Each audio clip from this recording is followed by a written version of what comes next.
High বন্ধুরা, আজকে আমি আম মাখা করবো। আম মাখা করে খাবো। দেখো আমি আম মাখা একটা আম আমার জন্য নিয়ে নিয়েছি, কাঁচা আম। আর কদিন পরে তো পাওয়া যাবে না, খেয়ে নেই। এই যে এটাকে আমি মাখা করবো। এটা দিয়ে ধুয়ে ধুয়ে ছুলে নিয়েছি, আমের বাকলাগুলোকে ছাড়িয়ে নিয়েছি। এখন আমি এই গ্রেটার দিয়ে ইয়ে করে নেবো। আমি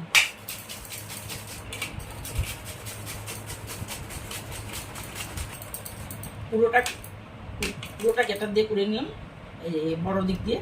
তোমরা চাইলে দায়ে কুচি কুচি করে কেটে নিতে পারো, কিন্তু গ্রেটার দিয়ে করলে বেশি ভালো হয়। করে নিয়েছি। এখন আমি একটু ঝাল বেশি খাবো, দুটো শুকনো লঙ্কা পুড়িয়ে নিয়েছি, দিয়ে দেবো আমি এটাতে, মেখে নেবো এটার সাথে। এখন আমি অল্প বিট নুন দিয়ে দিচ্ছি, একটু খাই। বিট নুন দিয়ে দিলাম।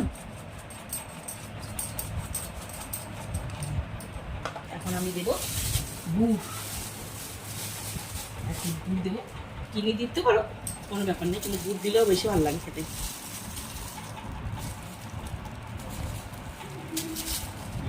গুড় দিয়ে দিলাম। এখন আমি একটু কাঁচা সর্ষের তেল দিয়ে দেবো।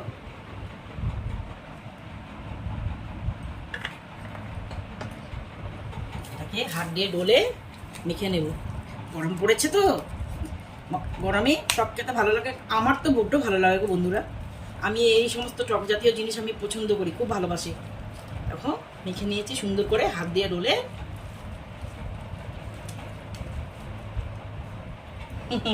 বন্ধুরা, কে কে খাবে তোমরা চলে আসো, খুব ভালো লাগবে। আমি তোমাদের জন্য রেখে দেবো। হ্যাঁ, আমি একটু খাই।